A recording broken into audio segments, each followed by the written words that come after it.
used to hearing myself anymore.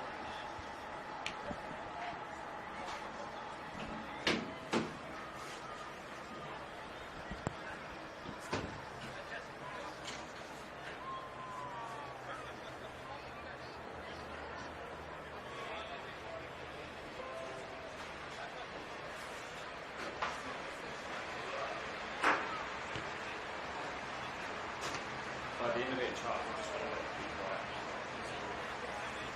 We'll still be on for a little bit. Who did you contact for? It was just local football. I was playing over there. I think for the junior team. And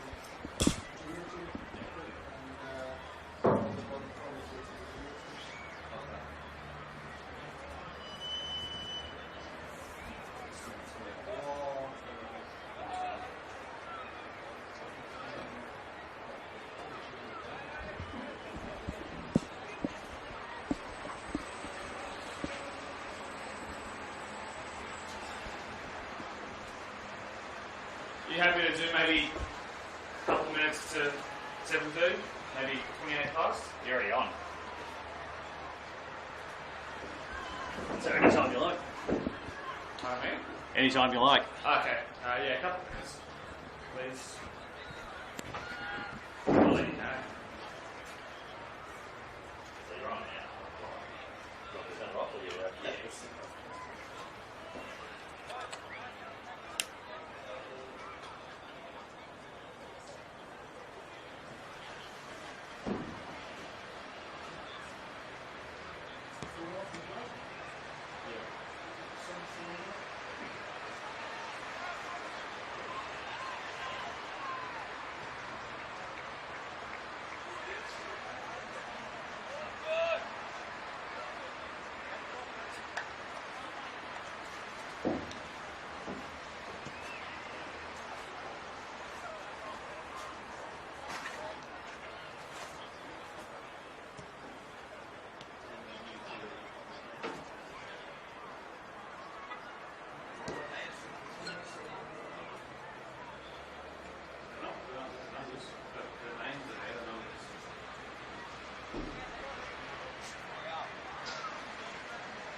Yeah. I reckon we're ready to go, Mr. Brendan.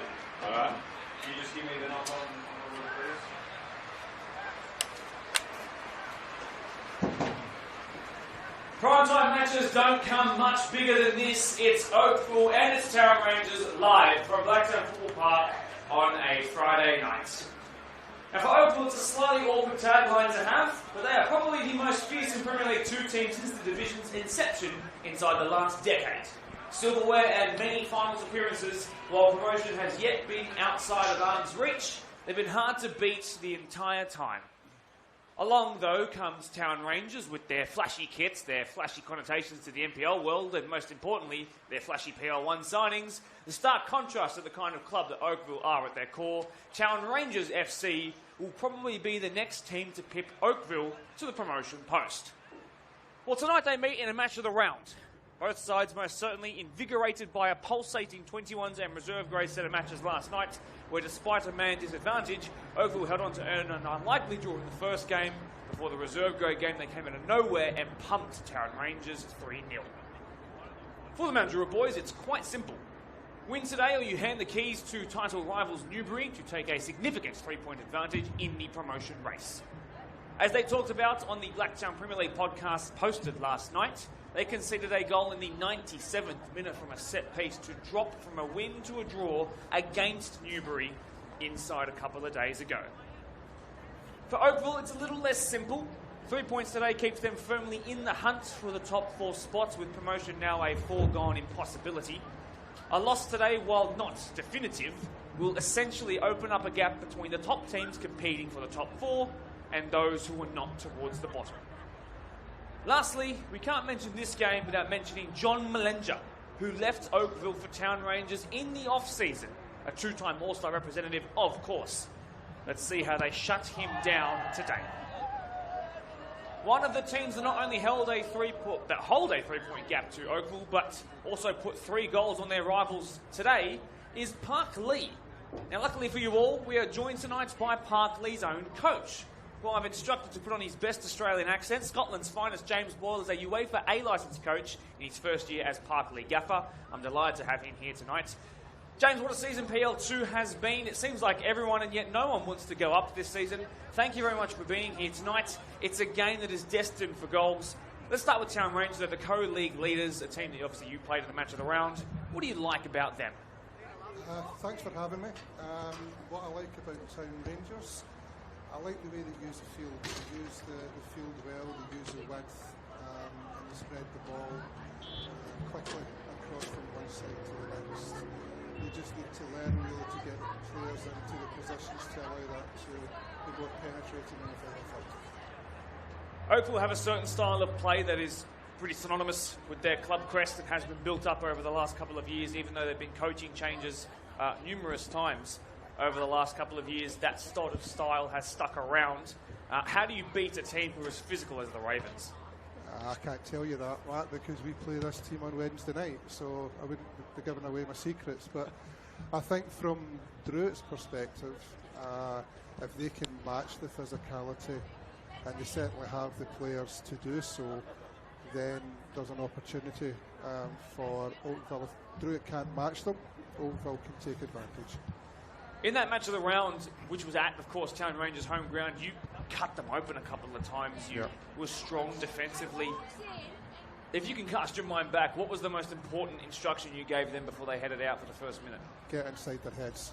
The thing about Town Rangers is that they psychologically try and beat you, and they certainly did try and do that with the interview a couple of days before. But if you get inside Town Rangers' heads, then they begin to fall apart.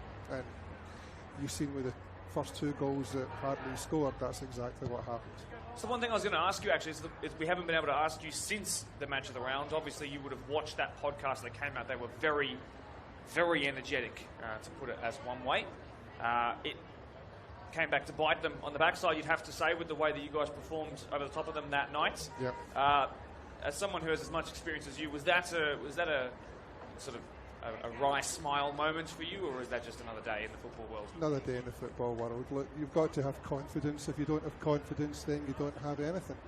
The boys came out, they tried to speak a good game, and unfortunately for us, Park Lee were a better team on the night. With the two teams lining up in the tunnel now, we are not too far away from kickoff, just 1 minute past the halfway mark through 7 p.m, which is a really complex way of saying 7:31 p.m, so we're just about past kickoff time. So stick around, make sure to turn your volume up. You're joined by the most qualified coach that has ever featured in Blacktown Premier League, UEFA A licensed coach, led out by Kiana Woods, our centre referee here tonight. Still would be 21s eligible if she played in the comp. A very, very young referee to lead us out and take control of this game, a PL2 regular. Look, James, I have to ask you, you've played both of these two teams. You're about to play Oakville again on Wednesday night, which will have huge ramifications on the league table, form, all of that sort of stuff, what happens here. Who do you back as a winner out there in this game? Good question. I think both teams might actually cancel each other out. I think that if they play with Oakville losing one of the players, and on behalf of Pat Lee, I'd like to wish young Luke the very best in his recovery. I think if they can cancel out Town Rangers, this could be a scoring draw, a high scoring draw. So you're calling an even game. That was the score between equal first and second place, Town Rangers and Newbury. Very, very recently. Let's go quickly through the lineups. Kyle Puppet is a 9-time in a row penalty saving specialist. And even though he conceded 3 in the match of the round, he was pretty composed with his feet in that game. Philip Griffith makes a match of the round debut at the right back position. Has come up through 21s and has a British background, I've been told. He's a classic no-nonsense centre-back. Aro Gar is formerly of Marion, of course, next to Spencer Granyu, who debutised as a 6 against, of course, Park Lee. Matthew Nicolopoulos has followed Blake Morris around across multiple clubs and starts at left back. Rebedax, better known as Francis Adonteng, starts in the 66 jersey at the base of the midfield next to his Ghana-born brother in Emmanuel Kouateng. What a strong defensive pair that'll be. Hey, but also add in Anthony Napolitano into that. What a very, very sturdy midfield it is. Off to the right, Franklin Kobe off to the left. Of course, Mwene Malenza, the former player of the Ravens, through the middle, one of my favourite. And their leading points scorer, in terms of referee votes, Sam Burke. To go to Oakville and their lineup now, Riley White is the replacement for the now injured Brad North. So they've changed goalkeepers from their last match of the round appearance. Akash Nand keeps his spot in the 36 jersey at right back. Nathan Eskelinen, the, of course, player coach that he is in the 5 jersey, formerly of Lowland Wanderers, played it for Town Rangers, of course, at the MPL world, now 27 years old. Those 8 years that he spent there, I'm sure will come back to motivate him tonight. Next to Harry Perkis, was sent off in this fixture when it was in the first half of the draw. Now, I've been told that it will be Andrew Barnes starting at left back, formerly of Nepean FC, second match of the round appearance in a row. Benny Barrett back after a double hernia surgery, 6 weeks out of the game, had to get it because of work, couldn't wait till after the end of the season, so he had to get it, and now he's making his first return back. Isaac Pacini, the club photographer and videographer, is ahead of him in the 53 jersey. Liam Sinclair, 2-time match of the round goal scorer, 1-time most recently against Glenwood, and it was a great half volley. Grand final goal scorer for the reserve grade last year. He's in the number 7 jersey. Nathan White, of course, the king of Colby, self-proclaimed. Let's see if he can be the king of Blacktown Football Park tonight. And Greg Durrant, who's gone from all-age men's 3 to reserve grade to first grade, a 2-time match of the round goal scorer, is the other number 9 wearing 20. James, welcome to your first match of the round co-commentary gig. Thank you very much for being here. And instantly, it's Town Rangers who are with the ascendancy running through down that far side, but it's been cleared away by not the captain, but the player coach, Nathan Eskelinen. And Town Rangers put their foot on the ball for the first time. Central, but Eski's picked it out for the second time already. His interception stat reads 2. Turned inside there, shouldn't have done that. Should have released the ball quickly. Well, he's won it back for a 3rd time now in the space of the opening 40 seconds. Sends it in behind, but easily read by former PL1 stalwart Arrow Gar, who now sends it in behind towards Mwene Malenza. Didn't score against Oakville in the first fixture, in the first half of the season, and the slight shoulder-to-shoulder there brought the very raucous Oakville crowd to a very, very quiet standstill. And now there's an injury concern here at the back. I think it's Akash Nand alongside Mwene Malenza, better known around the grounds as John. Did you see what happened there? Did you have a better angle by any chance? I think it was a knee on knee, or a knee on thigh, I should say. A dead leg and a little bit of a knee injury. Very innocuous challenge. Certainly nothing in it for Kiana Woods to even contemplate giving a penalty. I think the one thing you can see from Oakville straight away, they're having a deep line. If you look at how high Mount Druitt are standing up the field, they're trying to attack. Franklin Comey goes the distance and he goes wide of the right-hand side upright. And Town Rangers have been motivated by that. They give each other a round of applause, but the early warning signs flashing, and the Ravens struggling to spread their wings here. A reminder, if you've just tuned in a little bit late or after the first couple of moments of this game, Oakville versus Town Rangers match of the round. Town Rangers must really keep 3 points, get 3 points, secure it in the bag here. We're joined tonight by Park League coach, UEFA A licensed coach, Scotland's finest in James Boyle. And for the first time, Ravens are out of their own half, Buck. It goes to Kyle Puffett. Brother Kyle used to play for Prospect in PL1 as one of the most physical-looking players in the entire competition. Sends that ball forward, a perfect-looking diag, except for the fact that the offside trap was sprung. When you played against the Town Rangers the first time, yeah, they implemented a centre-back playing in the 6th role. Yeah. It looks like that kind of thing might be happening here today as well. You've certainly got a defensive midfield. You can see there the shape they're trying to pull together is almost like a 4-4-2, but it's in defence, but certainly attacking as a 4-3-3. Speaking of Kiana Woods, a couple of seconds ago, by the way, she's joined by Željko Hornjak and also Luke Calder as her assistant referees here tonight. A reminder, the reserve grade game went the way of 3-0 to Oakville, but Town Rangers obviously are the ones who have springboarded off the back of that. They look hungry to rectify that. But of course, reserve grade might be a competition that isn't live streamed until you get to the grand final across both PL1 and 2. But it doesn't take away from the fact that it has real ramifications on the club championship points. 3 minutes into this one, Town Rangers have had all of the possession, all of the territory, and they're about to have a first corner of the match. It's an outswinger played low and flat towards Adonteng, who might try and turn, pivot towards goal, clips it in towards the front post, and should fall here, really simply. It didn't take much pressure for the Shackles to release on the Ravens' defence, and guess who? Guess who it is? Well, there are absolutely no holding back in that celebration from Mwene John Malenja against the club where he became a star. First goal, first blood to the former Oakville man, 1-0. And yes, it only been a couple of minutes, but it had been coming, James. Yeah, look, it's been coming. I think it was inevitably was going to score.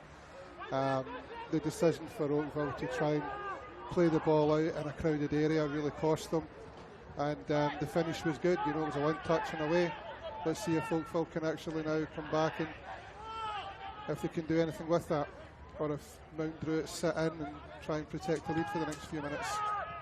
Well, I would say, with the greatest respect to the game that you guys played against them, Town Rangers themselves in the Park League match of the round could have had an early goal, which would have completely changed the trajectory of that game and how it might have happened. They didn't, because you have a certain Garen Serrata, two-time All-Star, between the sticks. And let's see what kind of different effect that might have on this game. Obviously, Oakville aren't Park League. There's a reason why you're above them on the table. But that was how it felt. They were fast starters in that game. They're fast starters here. And Ravens are barely able to pass their way out of their own half. If you look at the Ravens' shape at the moment, there's 5 players around the ball. They're trying to really box Mount Druitt in, but they're not getting their foot on the ball. They just need someone to put their foot on the ball and try and calm the game down. Greg Durrant has put one in here now, and the reverse ball in behind was nearly inch perfect. Nathan White's appealing for a free kick now, but I'm sure he would have rather the ball to his right foot. Given away, one back in the middle. Down goes one. Play on, says Kiana. On we go again. Mwene coming in strong. Arrow Gar stepping in. Left a little bit there on a cash nan. This has already got a bit of feel to it. And I tell you what, when you lose a player who repped you for 2 years and scored above 30 goals and includes 10 assists in that too, and he celebrates against you with absolutely no remorse, I can understand why there's a bit of feel in this one.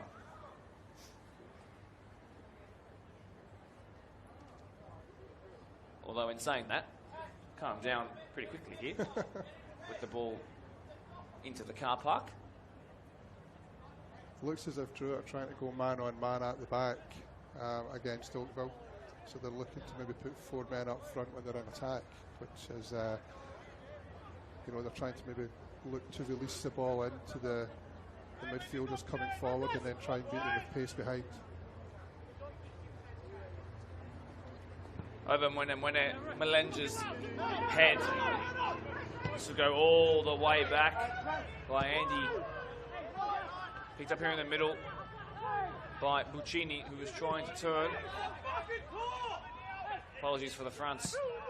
You would have heard down the bottom of your screen. Malenja turning, the difference maker so far on the score sheet here tonight. Matthew Nicolopoulos, formerly of Minchinbury. Straight into the head. That was a sore one. Yeah. He's an Oakville boy. He'll get up, shake that off, wouldn't be a problem.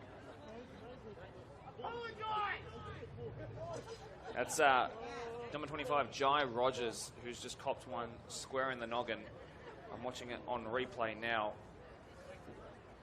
Ooh, that was plumb. Right in the side of the face, yeah. And he's slapping the ground repeatedly, which means that he's not knocked out or concussed. It means he's just in a world of mitre ball pain. Yeah. I remember the days, for anyone that's listening back in Scotland, with the old mitre ball, you would have the imprint on your face or the imprint on your legs. That was a sore one to take. Yeah, free tattoo. Yeah. Jai Rogers, he might be able to deadlift 260 kilos, but he's just taken one dead to the face there. Maybe need to check him out, you know, because he looks a little bit wheezy. to see how he is. He's also got up on one leg, so I'm wondering if he actually might have landed a little awkwardly as well. Yeah, I think. Look at maybe his night's done. Yeah, that would be a massive loss. I hope not, but it looks as if his night's maybe done. I think he's landed awkwardly on the right ankle because he's making sure that doesn't make any contact with the ground right now. And Jai Rogers, who we were so excited to see tonight, who was deputising in either the advanced 8 or just the regular number 10 role tonight. Yes. Sub's coming on, Mark. Well, it's a change straight away. That looks like Meds Mecca, who is an all-star representative, of course, into his second year at the club. Someone who joined and made an instant impact with his physicality. Of course, very familiar to this ground, the Spartans women's physio he was for 24 months, formerly of Bella Vista FC, which my all-age men's 7 side beat last weekend, which was a huge triumph for us. But unfortunately for Jai Rogers, I know he's going to watch this back.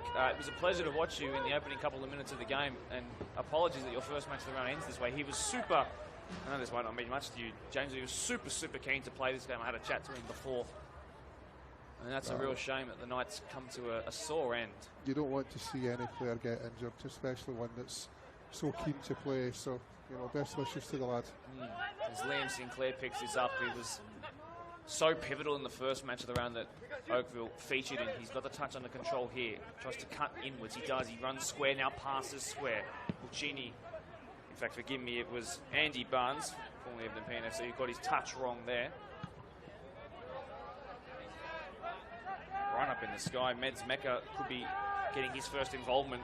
Will basically play the entire 90 minutes. Will the big number 6 wearing number 4? Sent forward here, ball over the top. That looks like Burke running through. Escalade, not a touch! Oh, that'll be red! Oakville goes from bad to worse to horrendous in the span of 10 minutes and 20-odd seconds. And the former leadership team figure, now the player coach, has been given the most blatant red card we've seen since last week. Yeah, I think Kiana had no option there. I actually thought it was offside to start with, but the referee didn't put the flag up. Well, the good thing is about not being on the Facebook replay, but the YouTube replay, which I will now bring up onto my phone, is that you can scroll back. You are unable to do that on Facebook. You are able to do that on YouTube. Let's give that a look-see. Here we go. I just think he's on the shoulder. If he's on the shoulder, it's fantastic play, but we might not have the angle there. He looks offside to me. Well, the certainty is that there was a touch. Oh, yeah. The certainty is that we are 10v11. And I think the certainty is now that it's damage limitation for Oakville. Is it a free kick? She's actually not given the penalty. It's a free kick. Well, you would imagine if it was given as a penalty with the current way that the laws of the game are written, that it would have been a yellow card and pen, but we have a free kick and red. When you watch enough post-match. What's the saying now? Denying an obvious goal-scoring opportunity, as they like to say, dog show. Is what it is. Yes, that's what it is. It's a dog show.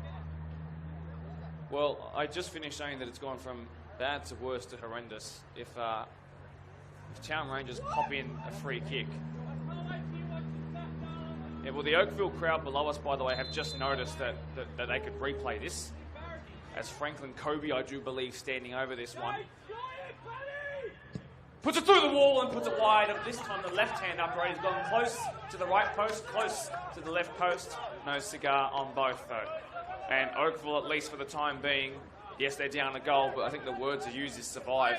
They haven't actually made any changes, but they've already used one of their window blocks, of course, with Rogers coming off. Lucky that Meds Mecca was able to intercept his own man's loose pass there. I think the next 10 minutes for Oakville are crucial here. They have to hold on. One of the Ghana boys, Dante, getting involved there, winning that ball back. Greg Durham will be able to press until his heart's content. He is like that, but unfortunately with this Oakville team, he kind of presses on his own, although he might come to back in here as the offside flag comes in. Oh, there was a touch there on Puffett that was extremely late. Dear.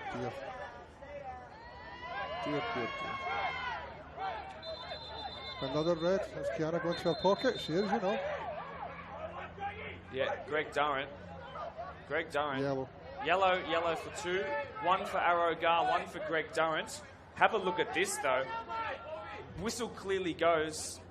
Well, there's been a mark. Well, there's going to be a mark on Kyle Puffett's right leg there.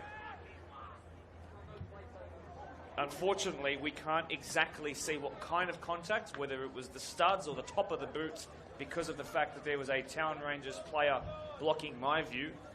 James is going to have a second bite of the replay here. But it's really all happening on this Friday night. Yeah, look, I don't think there was any intent there. I think they got the player out the way, tried to slide in. Kyles came for the ball. It wasn't intentional. It's a proper football challenge.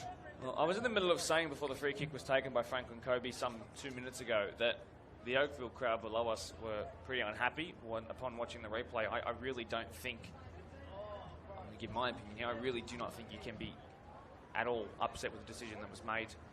I think the fact that the referee instantly blew the whistle, instantly went for the back pocket, means that she straight away knew that it was a red card. In some respects, that might help Oakville because obviously Escalinen's a coach, so you know you'll have to be concentrating on the coach for the next from the sidelines for the next game.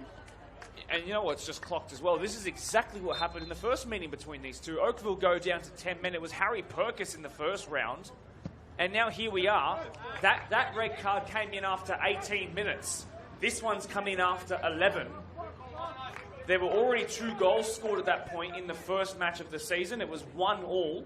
This time it's 1-0 to Town Rangers, who again have a man advantage against Oakville. And for a lot of people, they're premiership favourites heading into the season against the premiership favourites that have emerged to be. It looks like it's going to be the Town Rangers boys who should have an easy time of this, as Kyle Puffett's distribution at the first time of asking was tested and unfortunately didn't pass the test in that moment. Out it goes off his weaker left side, although he's probably still trying to limp off that stud mark he's got on his right shin. Arrow Gar should probably be playing that onto his keeper's right-hand side, in all fairness.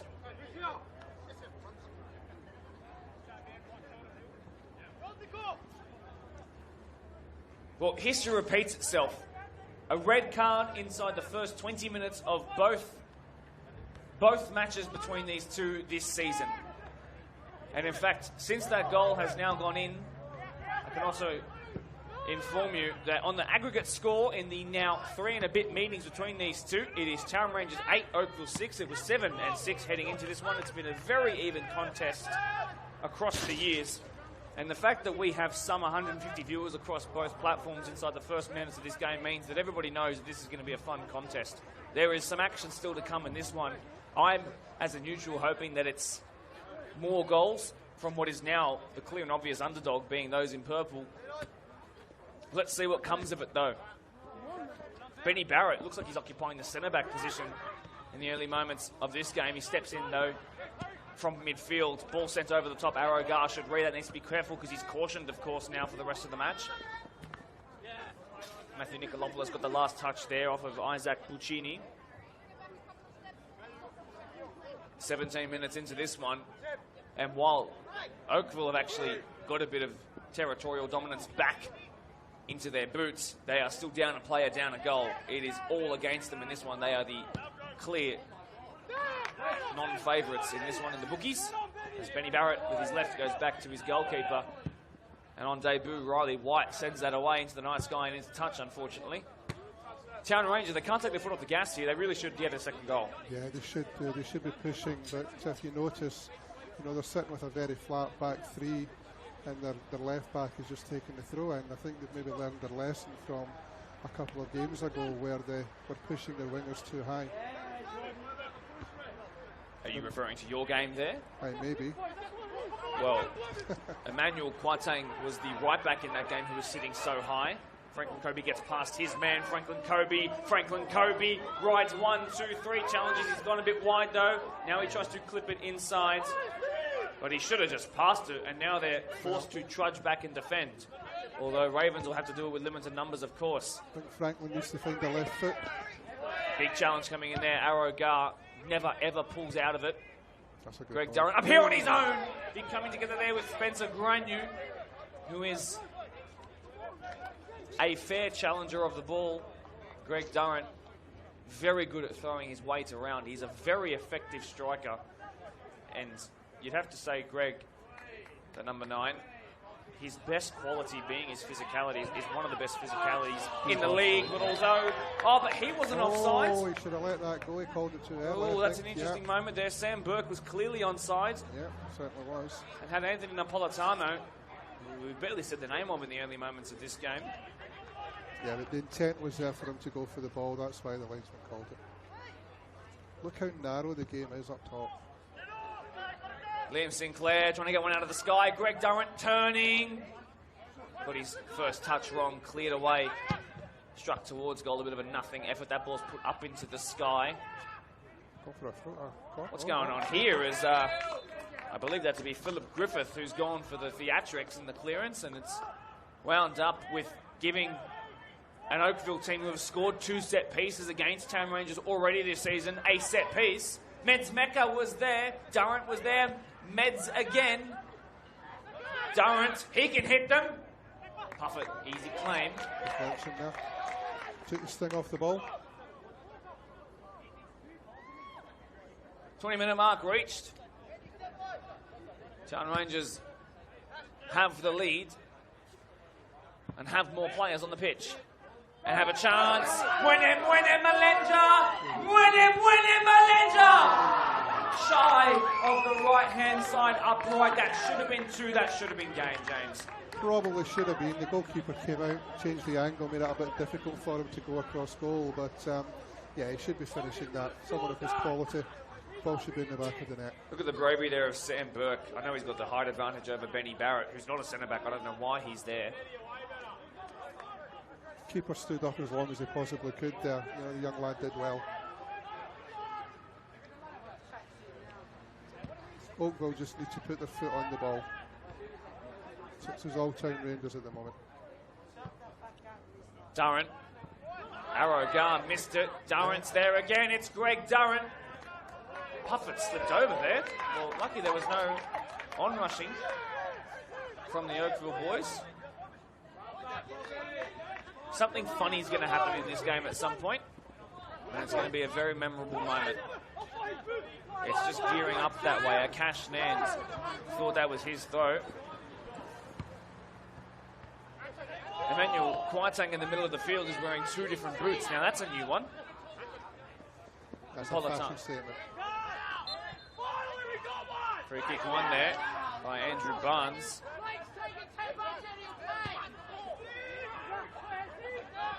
Buccini goes wide. Far too easy. Taken off Nathan White. Offside flag stays down this time. Burke is quick, the former Ponds man. A bit wide of the goal. Sliding challenge missed, but it cut off his angle enough to slow it down. Oh! They're calling for a free kick. I thought it might have been another penalty. A yellow card's been dished. Or is it in fact another penalty? I think he was outside the box, Mark. I made it wrong. I think he was outside the box. Well, the referee on the far side, the assistant referee, will be a free kick. He raised and waved his flag instantly. He knew it was a foul. There's now another Ravens player who's got a caution next to their name. And they are living the fine line. You need to just calm down, get their foot on the ball and start playing football. They're worried about Rangers with their constant attack.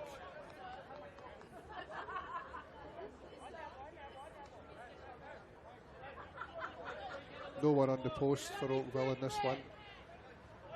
Two-man wall. The rest doing their best to go man-to-man. Some serious bodies in there in yellow. Goes flat and low like it did for the first goal of the day. Back heel! Blocked by Nance brilliantly. Still not cleared. Nathan White clears it away, the captain.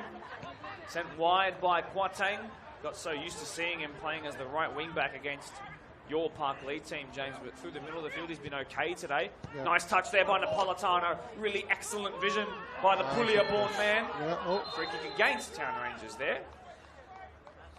This is getting a bit spicy. A bit. That's a proper Scottish football game, Mark. Another yellow card there as well.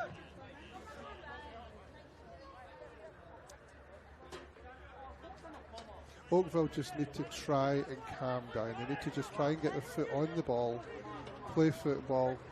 Don't become involved in what it is that Druitt are trying to do. Just try and control the tempo of the game, because at the moment Druitt are just running over the top of them. Unfortunately, it's never really been Oakville's style when they have 11 men to control a game. They tend to have dominance in a game through their boisterous nature, their great reserve grade on the sidelines, pumping some energy into the atmosphere and some very physical play. But it's tough against a team that can also do that against you. That's exactly it. You know, you don't.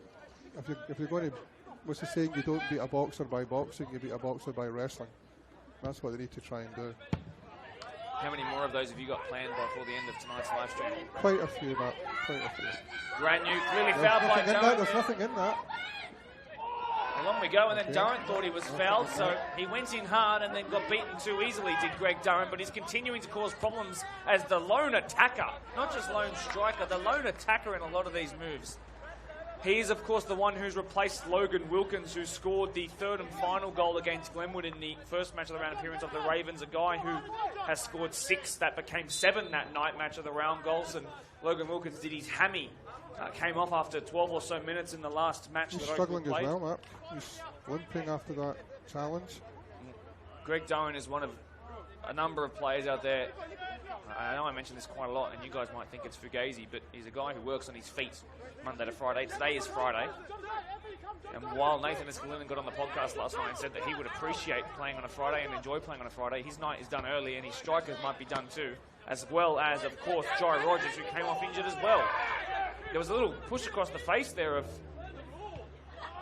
one of the Ravens players by Francis Adonteng, who's sitting now quite high. How do you mark a guy that big? Great question. Give him a yard, let him take the first touch of the ball, then you hit him. Well, luckily, Ravens have Meds Mecca, who is equally sized, you'd have to say. He's a big bit of a boy. Here is Riverdax Adonteng, who goes back to Nicolopoulos, who tries to disguise that outside of the boot pass to find an offside John Malenger. Tell you what, considering that in the build-up to this game, there actually wasn't as many interactions with the podcast as I would have liked as the media guy, but there are plenty of people tuning in on this cold night who are opting not to watch Friday Night NRL, which I think is a great thing, James. It must be the pool that you have. Please stop that, Mark. Frank Kobe. Nobody understands NRL. Well, the subtitles are there as Napolitano, beautifully disguised again. Touch taken a little wide. Good defending Benjamin Barrett. Ball still in play, though. Linesman's called it. The ball went out. It will just be a goal kick.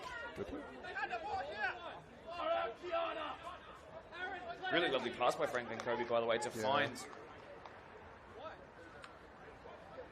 the furthest forward Town Rangers player. Well, ball stayed in by my money. Either way, no need for VAR at this level of the game. Makes it a whole lot better and faster.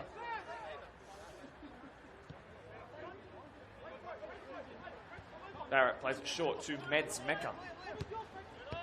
Lovely touch there by Liam Sinclair. He's someone who technically can match it with a lot of these Town Rangers boys.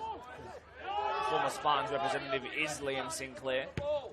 Well, Meds goes for the audacious switch to find Harry Perkins. He was the one who got sent off for Oakville when these two teams first met. He's on a yellow card here tonight already as Griffith goes back. I don't think Napolitano's touched the ball in this half.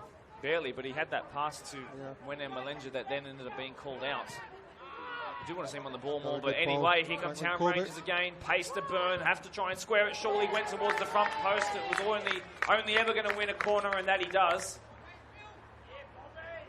I think it's a case of, as we reach the 1/3 mark of the game, almost of if not now, when will it come for Town Rangers? Which is, to be fair, what we said when they played against you guys for the first 15 or so. It never did, then you guys walked over them, but this feels like a different game, James. Yeah, I think so. I think Oakville just need to try and stay in this game. You know, they've had a couple of opportunities, nothing clear-cut, but certainly Town Rangers are putting on a heavy press on them at the moment. Would it be fair to suggest that if they can weather the storm and then maybe nick something on the counter and go for a single point? No, it's interesting because Blake said, you know, that's what they've been working on, was trying to prevent counter-attacking. So as Griffith puts that ball in towards the back stick, it's a really lovely ball towards Napolitano, speak of the devil. But yes, he did say that, in fact. yeah. And let's see if it rings true. 2 men on the central striker. You'd think they'd certainly be locked in after the way that they lost points in that Newbury game. 97th minute set-piece goal against them. Surprisingly, for the height they have, they are a team that concedes a fair amount of set-piece goals, Town Rangers. Good progressive run and a flick out wide towards Buccini for the first time occupying a flank. Delivers the ball in. Good touch there by Emmanuel Boateng. Sam Burke trying to do what he did to set up Mwene Malenja about 10 minutes ago or so. Here's Meds Mecca, who I tried to mark when I jumped in for all-star training at the start of the year and couldn't see the ball when he had it. He's a fantastic shielder of it. I wonder if we'll get the chance to see that in action at some point tonight.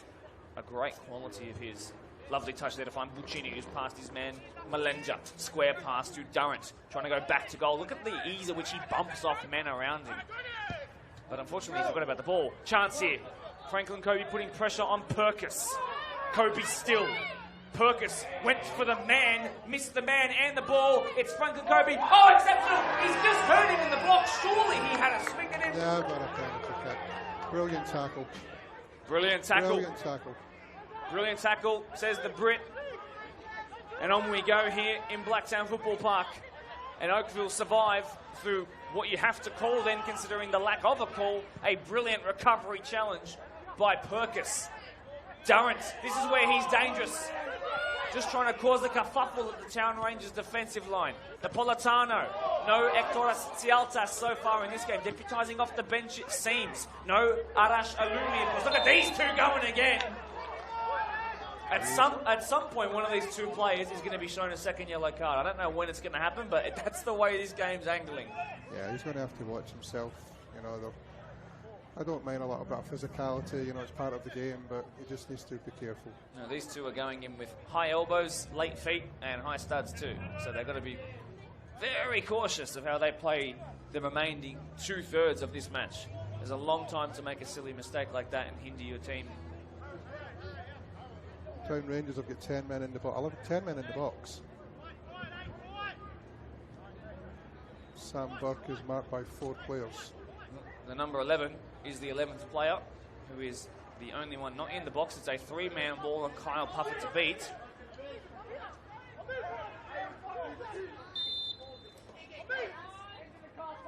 Left-footed stab at goal. It was always going wide. In fact, it might go in on the far goal, used for training.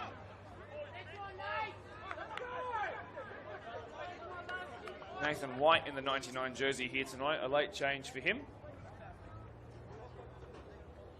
Wore 31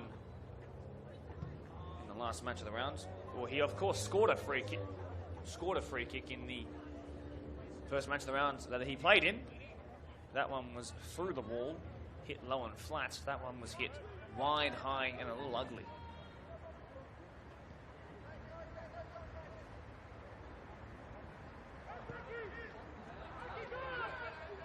Thankfully, I've never been called any of those 3 words. As forward come Town Rangers. Chance here to really put some daylight between these two in the Friday night sky. But not to be for Mwene Malenja.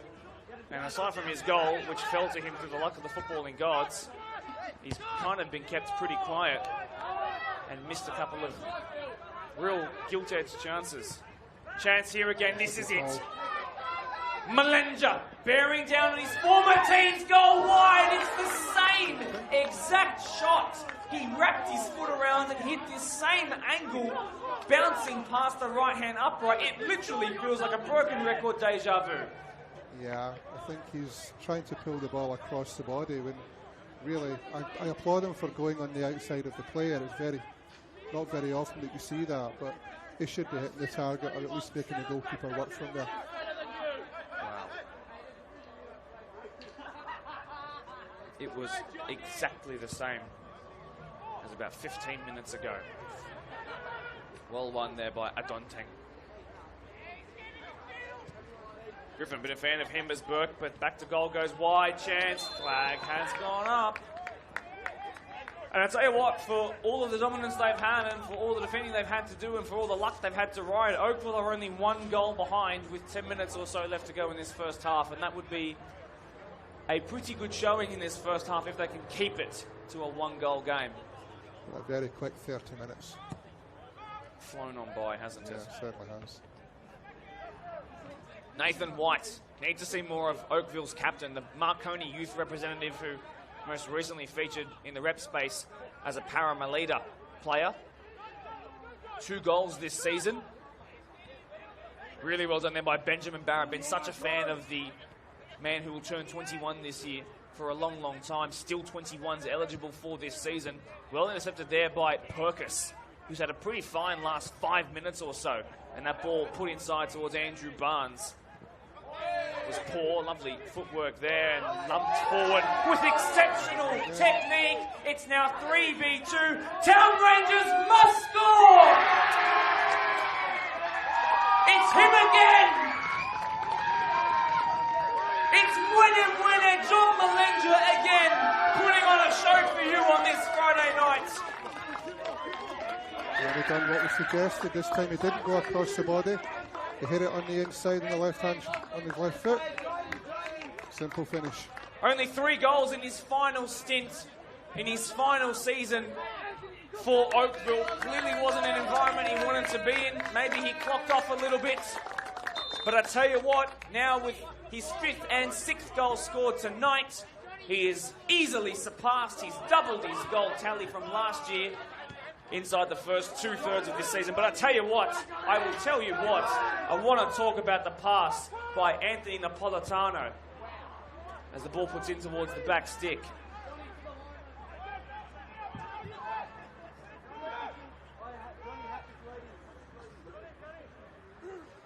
Have a look at this pass right here.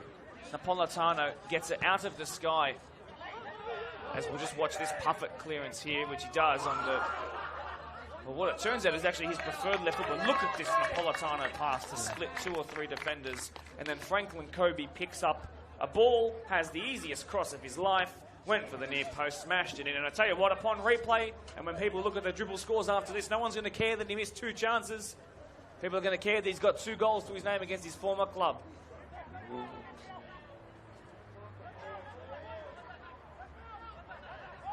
You were a back flipper back in your day? No. Certainly not. Greg Durrant has stayed down here. And if they lose a second player to injury and a player so pivotal... I think that's a recurrence of the knock he took about 15 minutes ago, just on the penalty box. He was feeling his calf. He's stretching it out now. If he was to go off, it would be the 2nd star regular scoring striker that they've lost. He's going to struggle, in 7 days. He's going to struggle. Well, Ravens are in the box for the first time in the game. It was Meds Mecca on his own. Nathan White! That's meant to be his weak foot, and it was nearly one of the greatest goals you'll ever see on a Match of the Round live stream. I think your striker's done, Mark. He's moving towards the touchline. Well, that's not a space he occupies ever. So this is the end of the night for Greg Durrant. Yep, the flag's gone up.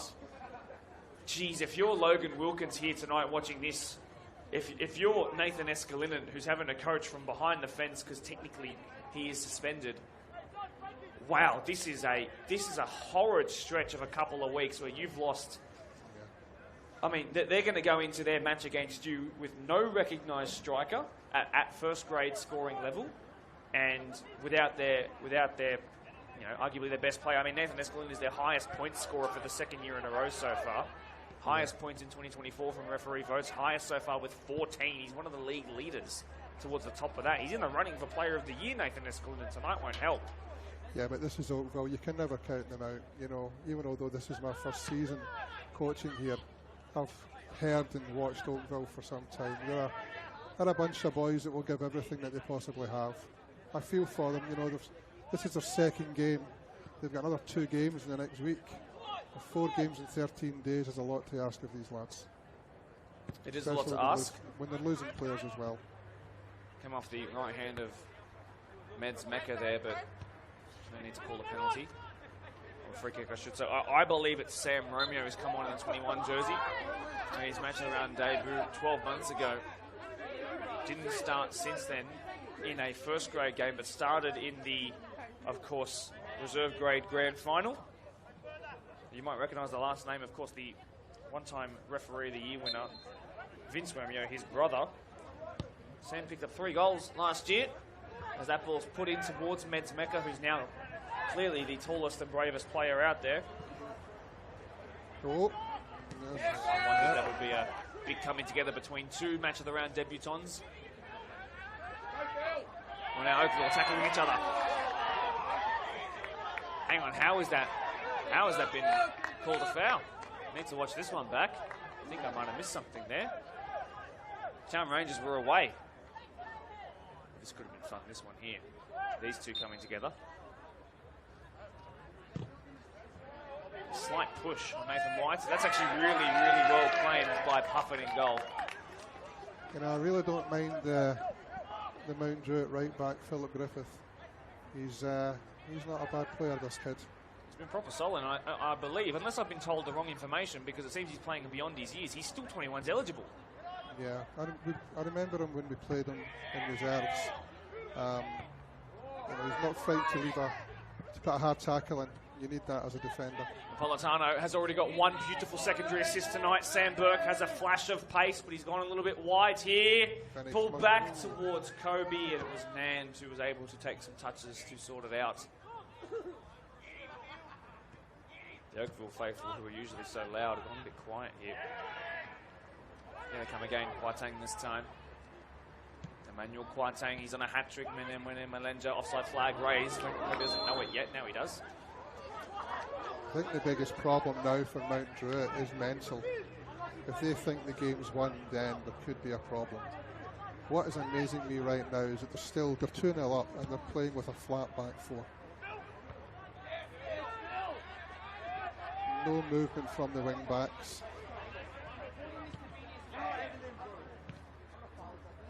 We've seen that Napolitano reverse over the left shoulder a couple of times already tonight. That time it was red by Oakville. Napolitano's problem is that he's taking the space of his winger.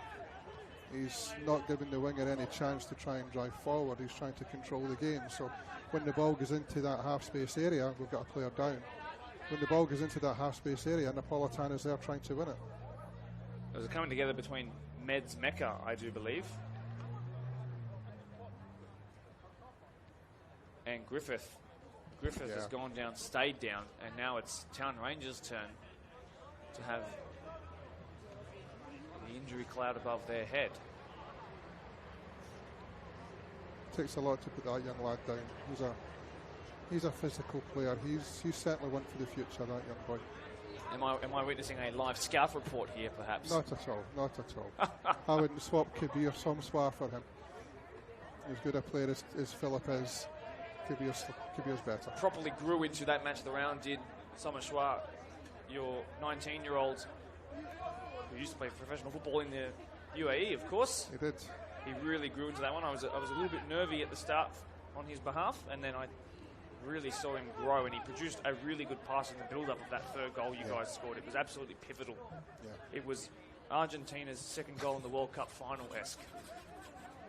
And they side them apart, and Di Maria was on the end of it, except it was Ryan Hofsmith. I know he's listening, so I'm sure he'll appreciate that. Oh, we should stop, shouldn't we? Can't give him too many things to give him a bigger head. chance here. Napolitano's been good in the last 10 minutes or so. Burke dancing his way, eventually snuffed out by the Ravens. Look, I'm going to ask you a pretty tough question about should Oakville go into limitation control. I think we'll dissect it a bit further, so I'll ask you in the next couple of minutes or so before the half-time whistle to prepare that. I'm of the opinion that Oakville should almost just let this game go and protect their players, but have a think about that because we're going to talk about it soon. Of course, don't forget to leave your live chats in the live chat section. I'll have a quick look at them now because we always urge you to do that and we encourage you to do that.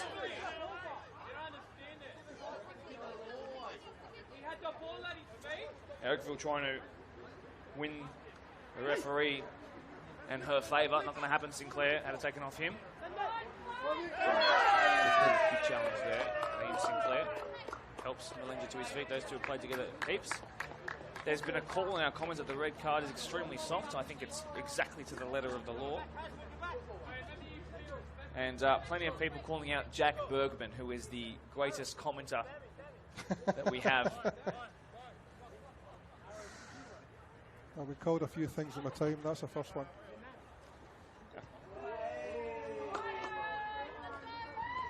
Well, seconds left to go in this first half. A first half that has given us so much, literally so much. Ball delivered in by Arrow Gar, formerly of Marion. Of course, picked up a handy 4 goals last year.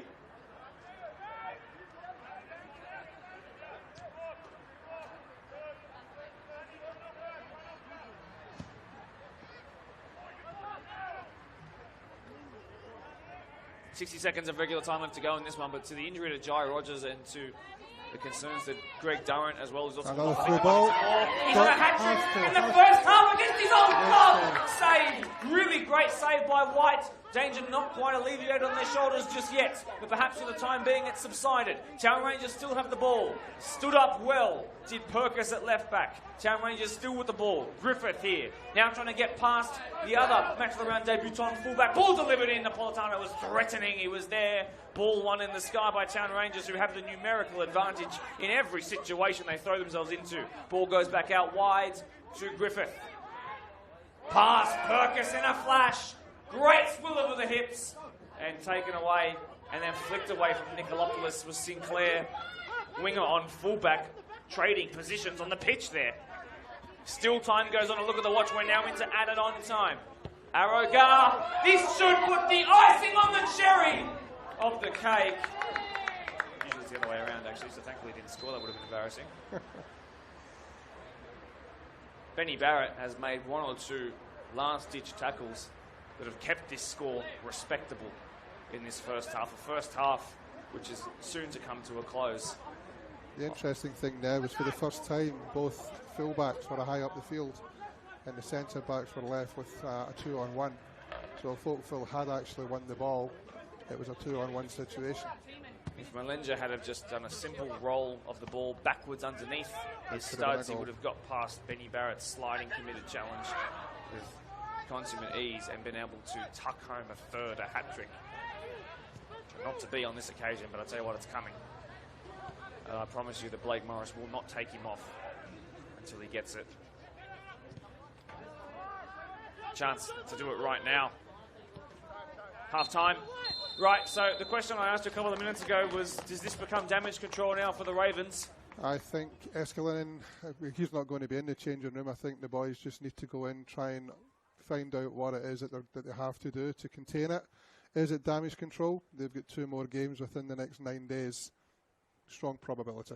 When Malenja got the first goal of the day, it fell to him by the fortune of the football gods, who wanted to give us a good story against his old club tonight, but there was nothing fortuitous about the second. A brilliant secondary assist by Anthony Napolitano, who's got PL1 experience, then came to Franklin Kobe, who's got PL1 grand final experience, to Mwene Malenja, who's been one of the hottest wingers in the PL2 for a long, long time now. 2-0 to what is technically the away side here at Blacktown Football Park, but Town Rangers, who are on top of the table, will be staying there at least for tonight. See you soon.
Second half action not too far from kicking off, so be sure to open up your screens, YouTube and Facebook, and get the sound back on. We'll be back in about 30 seconds or so. Don't go anywhere. Got a special guest coming up for you when the Ravens do make their way back out onto the middle of the pitch. It's a PL1 guest for you, by the way. I'll leave it in suspense as to who it is for just a couple more moments.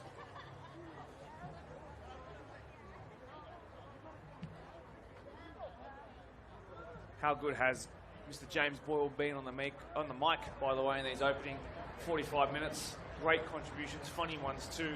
Let's do it. Oakville are here. Let's get things serious. Jaden Zwerb, captain, 20-year servant of Doonside. Of course, this is a PL2 game, but when a player of this quality is here, we have to talk to him.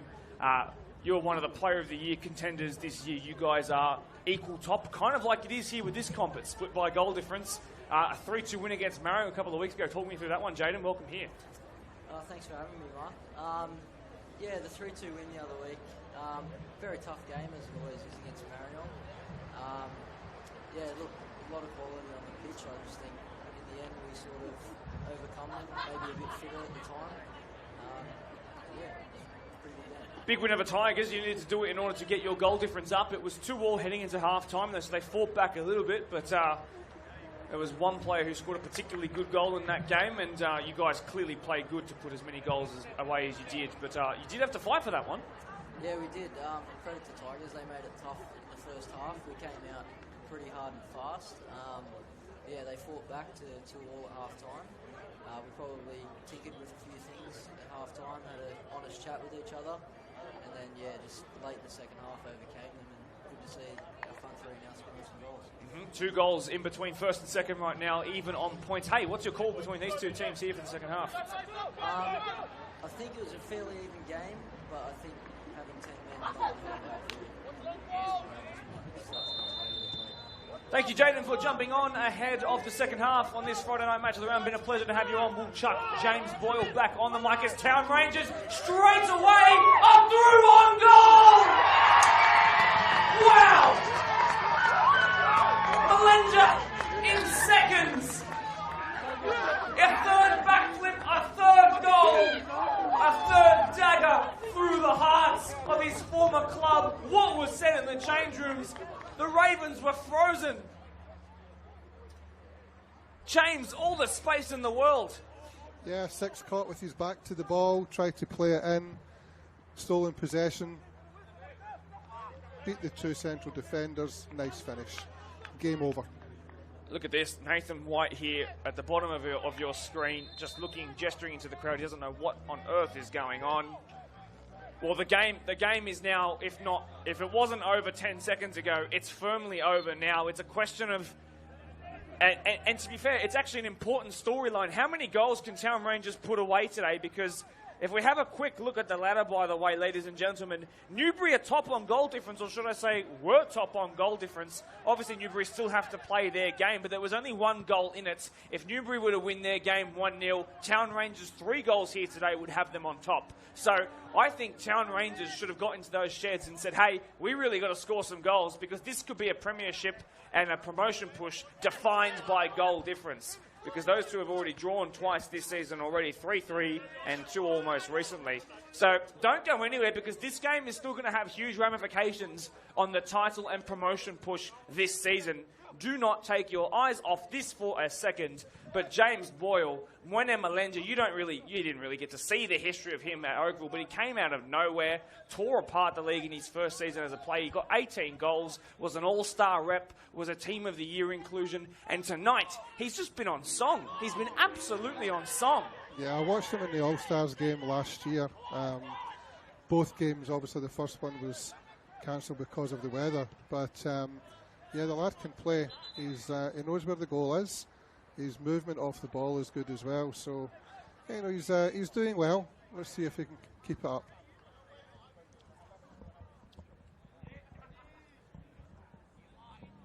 I will say though, Blake has certainly learned his lesson. He's got his defence as a flat back 4.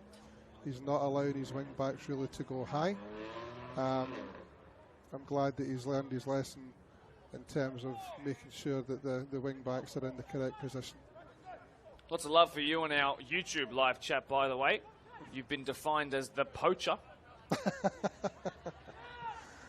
And you got another one by the name of Daniel White referencing the old Glasgow Rangers. Yeah, Is that all right? I'm on the green side. Indeed you are.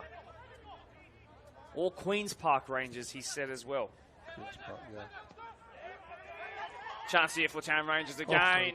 Benny Barrett, quasi centre-back here today.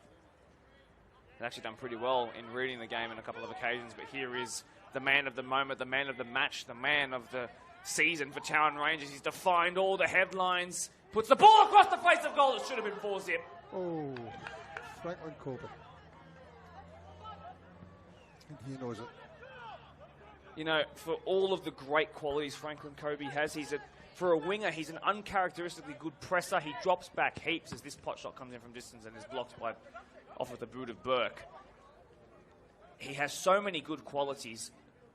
If it's one thing for him to improve it would take him back up to PL1 standard. It would just be that final touch sometimes. We saw it for the second goal of the game, where he put a beautiful ball for Malenja's second. But it's just when it's the final ball of his boot sometimes. And if that comes to develop, he will be proper lethal.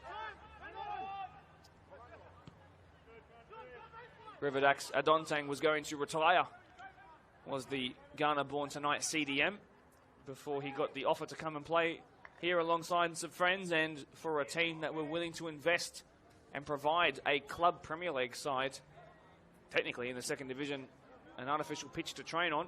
And he said, yes, please, I'll take that. And he's now firmly in a promotion race, the 27-year-old in his physical prime. Dilly-dallying at the back by Ravens, who just look crestfallen and it's silent out here. They look lost. I'm trying to figure out the way Ravens are set up. They're playing with a front two, no central player. They're trying to get the defence in the half spaces. But the way that Town Rangers are set up, they're always being overloaded, so they're not really having much success. You know, the one thing that's really stood out to me in these last 20 minutes, which includes obviously some minutes in the first half, was Greg Durrant. How involved was he despite the numerical disadvantage? Yeah. Sam Romeo is a different kind of number 9. Actually, technically, he's a winger by trade. He's a flank specialist on either side. But tonight has to play through the middle, it seems, or slightly off to the right, and then comes through the middle, and he's barely touched the ball, unfortunately. It's not his style of game to receive it to feet with back to goal, as Greg was doing. Ooh, there was a grab of the head straight away. Was that an elbow to the head, or was that a header? We've got another Oakville player down with an injury as well, I think, Mark.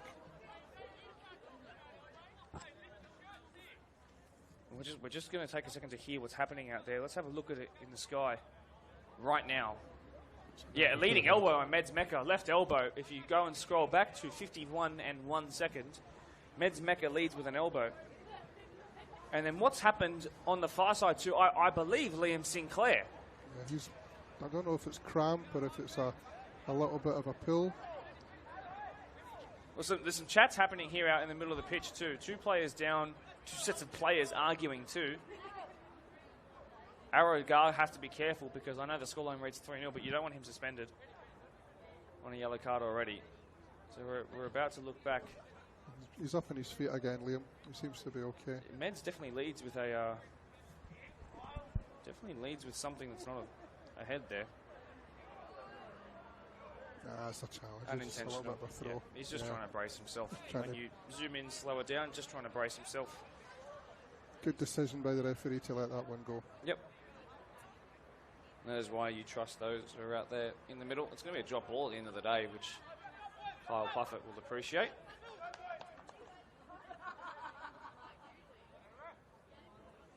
I don't understand why the Oakville team are trying to press this keeper, because all it does, that's silly, you know. Puffett's waited for the player to come and then he's held the ball in his hand. There was an opportunity for him to go in behind. Silly goalkeeping. Kobe has the ball taken off him. Andrew Barnes, I believe it was, that was involved. Meds Mecca has thrown his Rather large frame around it to good effect at times tonight. Really good turn pirouette there, Maradona-esque by Arogar. Chance for Oakville. Bumped off the ball legally is the claim, and then a bump on the man who bumped the Raven.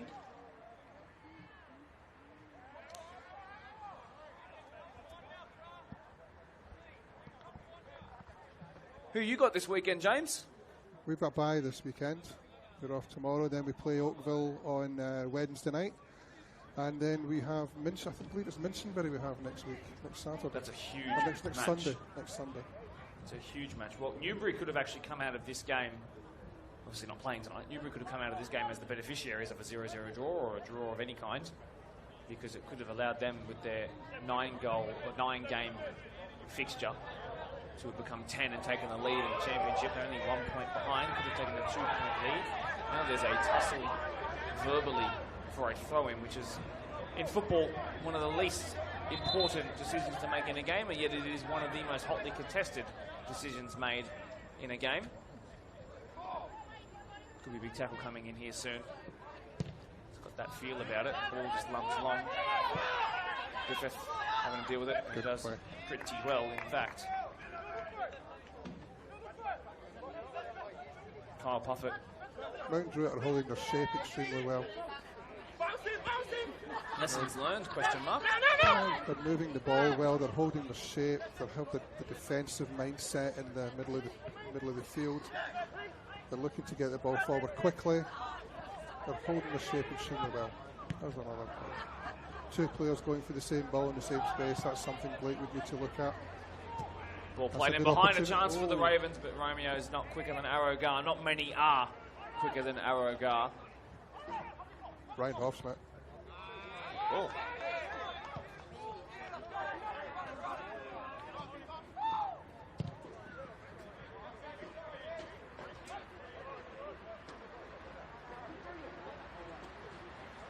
Well, the bye renders 0 points in this competition, and other competitions it'll be 3. But a bye means nothing for you guys this weekend, but a chance to play a damaged, battered down Oakville side in midweek. Yeah, they'll still be up for it.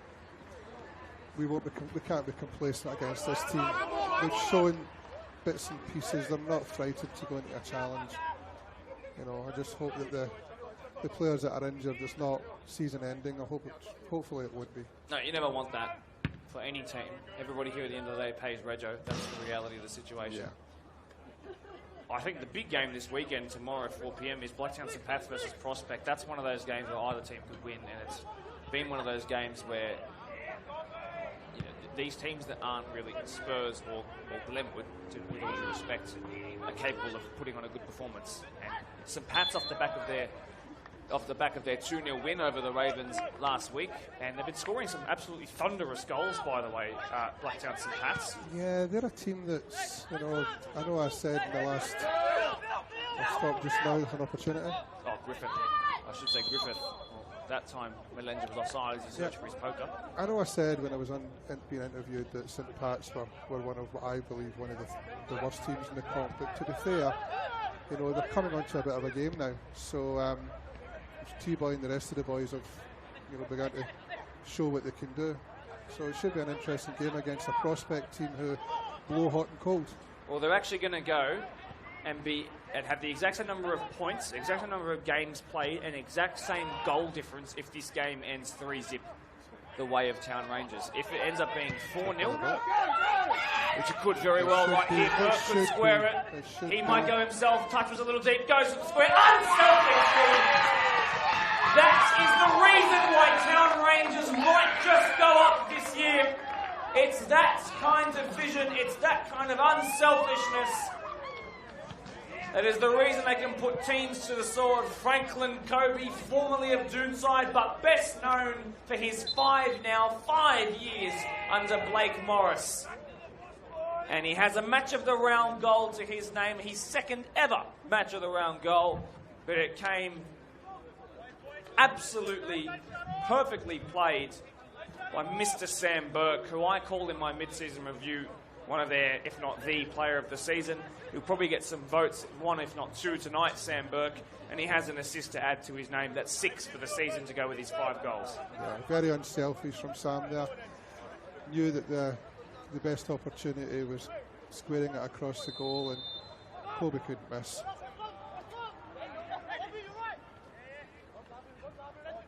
To quote Mick McCarthy, it can't go on like this, can it? There's still, what, another 25 minutes to go? It can. It could. So much for the prediction of a high-scoring draw. I don't think Oakville That's a is goal. likely to Ooh. pick up 4 goals anytime soon. So as of right now, by the way, some Pats have gone above Oakville on goal difference, on a goal difference of 1. And they will be able to actually equal you guys if they score then 11 goals in their game this weekend. Yeah. Unlikely, and also you have a game to play in hand. I will have to say another shout-out has to go the way of Antonio Perello. Lots of love coming in from him. Of course, very regular PL2 Centre referee. Lots of love from around the grounds for you here tonight. James Boyle, as that header comes in, one of the first chances Oakville have had in the whole game.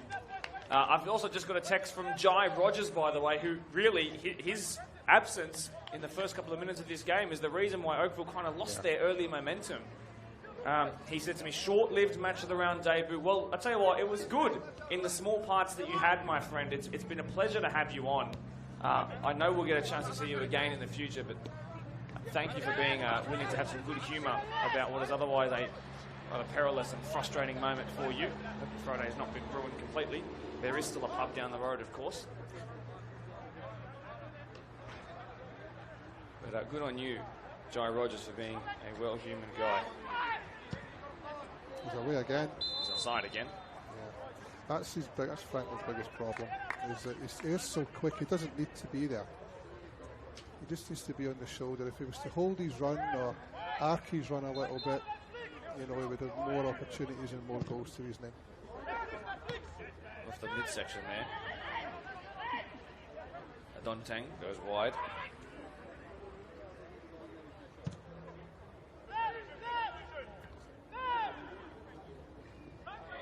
The next real powerhouse, I should say, I'll interrupt myself because here comes Mwene Malenja again looking for an assist to go with his goals. Berg off the heads, it was blocked by Harry Purkis. Just going to say, James, the next big hard-hitting match is on Saturday the 12th of July, just a couple of weeks away. Minchinbury Jets host Newbury Bulls at 3:30 in the afternoon. That is a huge game, what is currently 3rd v 2nd. Yeah. That's the next big top 3 clash. But you know what, maybe a chance to talk about Park Lee here for a second. Of course, that is your team, Mr. James Boyle. Sitting 5th right now, a real chance of making top 4 this year. That is still, of course, the goal, is it not? That is the goal, certainly. Top 2 is the goal as well. You know, our reserve boys are doing well.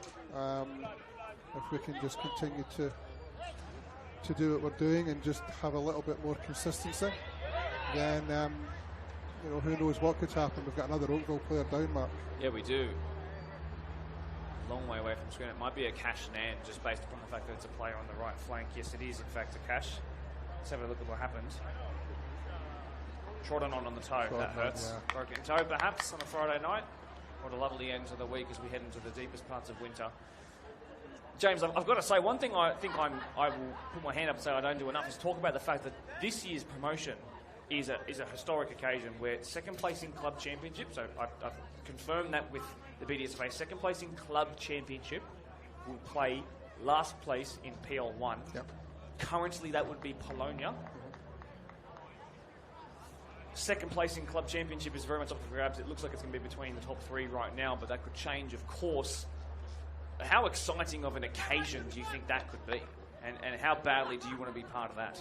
Oh, we want to be part of it for sure. I've been a part of something similar when I was coaching in the NPL space. Funny enough, actually at Blacktown Football Park, I was coaching with Mount Druitt against Blacktown Spartans, and it was a case of relegation or retention in NPL 1. So it's a big event typically brings in a big crowd. Was it youth by any chance? That was youth, yeah. I think no, was it a catch-up game? It was. I was at the game. It was one of my first couple of months. Yeah. So it's a great occasion, you know, when you're doing that. It's you know, Polonia. That NPL 1 division is just as difficult to call as NPL 2. He's looking for his 7th assist of the season and second tonight. Benny Barrett's had a really good game, hasn't he, the number 10 of Oakville? He has, yeah. He's saved them quite a few times. But Burke should know better there. That ball should have been away 2 or 3 touches earlier. Players running in the back stick. We'll have a look at it upon replay now. Really good run. 1-2 with, I think, again, Napolitano, who's been really good at that. The ball's played there. Yes. You know, he's trying too much. On exactly 63 minutes and 19 seconds, it should have been played, not some 3 after that. Anyway, look, at the end of the day, Ben Barrett has kept this from being a poor scoreline to prevented it from getting worse than that. 4-0 Town Rangers it is. To those of you who might not be watching, instead just listening, floated ball towards Adon Teng. It was glanced off of the forehead of the 27-year-old. Lovely work there by Burke, and it brings a bit of a scream from the crowd. Kwarteng quietly a solid performer out there tonight, the 33-year-old. Dangerous towards Liam Sinclair, but no Oakville players are running forward quickly. This one has just been the offside trap, but again, Sam Romeo. I think the biggest thing I've noticed from Oakville tonight, they're so quiet. They're so quiet. Maybe they need a voice coach to come in and actually let them know how to communicate, because they've been so quiet on the field. I'm still mind blown by the fact that you were there for that youth playoff match. I coached it. It was the... I relegated Spartans, unfortunately. You did. And because I was there, and it was, I had no idea at the time why it was such an important match. I was just a bystander, if you like. But it was one of the best supported local matches I've ever seen, ever. I'll give you another little piece of trivial advice. The gentleman with me in the dugout at that point was Fabian Maceroa. Wow, of Premier Spurs. Oh. Fab got a nice fat bonus that year. They won't mind me for saying that. Benny Barrett again for Oakville, who's hurt himself, by the way, just coming off the back of a surgery and 6-week bout off the pitch. He's looking a little bit worse for wear. He should probably be substituted at some point, because surely he can't come back into a first-grade match. He's limping again. Oh. What's going on here? Nathan White in the 99 jersey on the middle of the pitch, by the way, is currently chatting to a couple of Town Rangers boys. Well, he's going to come off. I think it should really be Benny Barrett coming off. You can't throw a guy back in after 6 weeks out to play 90 minutes. Is that Ash Olena? Well, Kwarteng going off. It's either him or it's going to be, I believe, Radea, who featured on the podcast. 2 off, 2 on.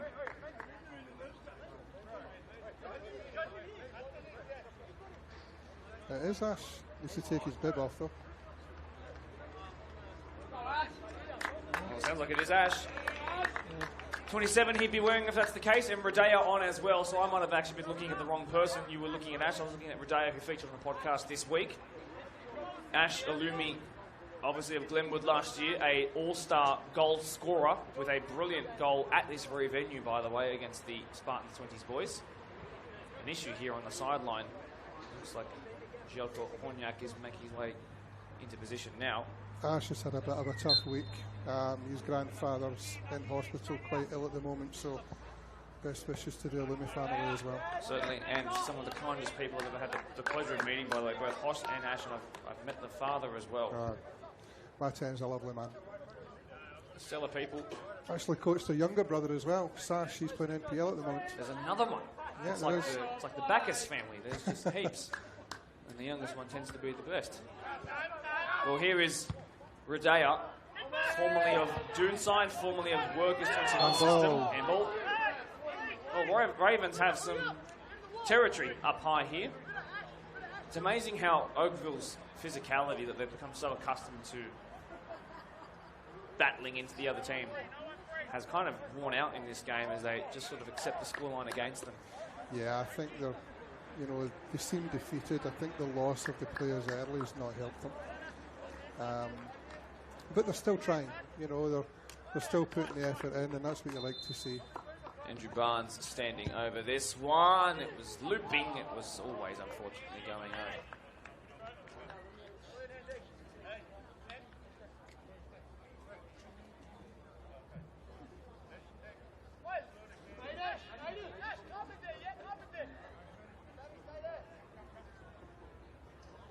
You've 4-0 up with 20 minutes to go.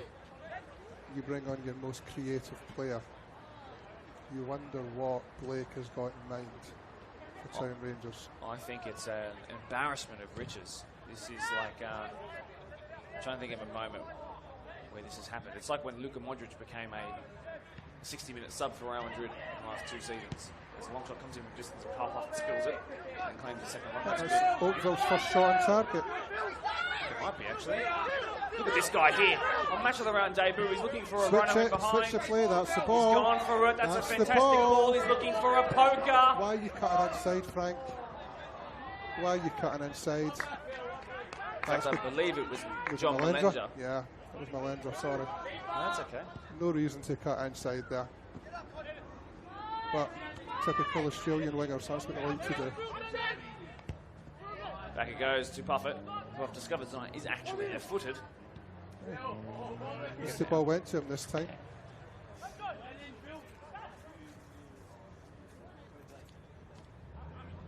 Well, that was poor by Nikolopoulos, of all people. A guy who I accidentally ran into when I was in Europe some 4 years ago. He accidentally found the touchline there. 69 minutes played in this one, 20 left to go. Time for another goal. Town Rangers will be hoping for it, but Ravens have actually had the territory in the last couple of moments. Town Rangers have backed off, I think.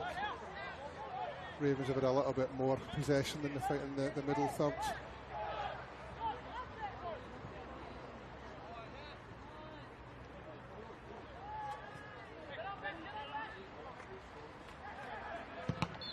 Oof. Didn't even flinch. Didn't. Scary, actually.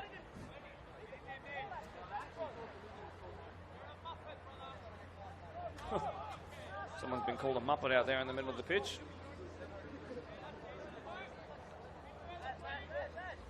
I think that would be the word that people would use to describe my Minchinbury opinion from the start of the year, considering they're actually a promotion favourite at the moment. Flat ball, poor ball, delivered in low, cleared away easily.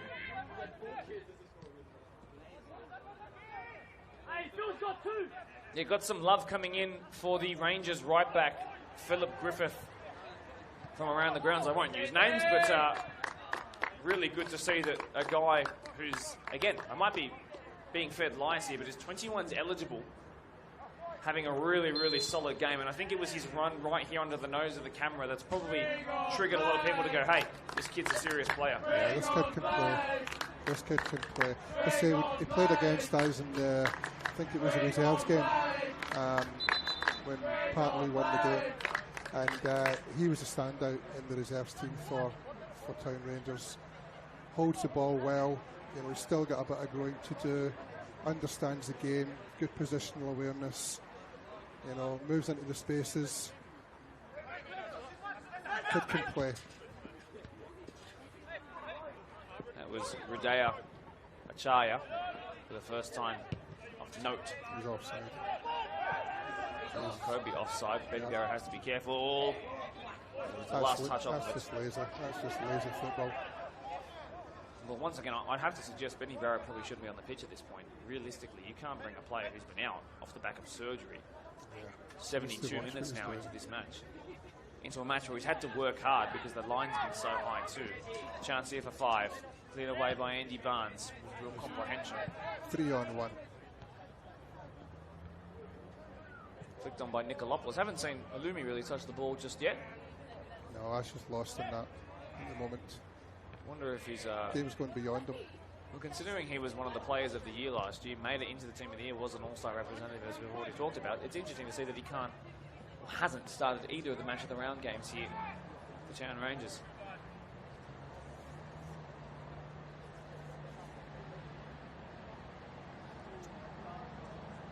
But I mean, considering that they're 4-0 up, you can't.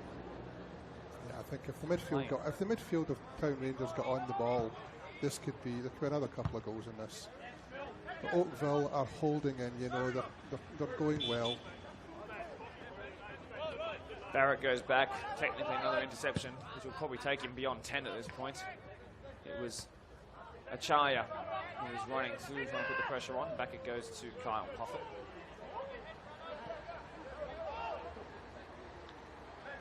Just watching Ashalumi there, he's telling Melendra where to go. Barrett again out of the sky, cleared away. Wow. Yeah, that ball's got snow on it. Actually stayed in, so it will be technically an accurate pass, although it's been one back off of Liam Sinclair. Melendra, here is Ashalumi. Squares it out wide to the man of the moment, really.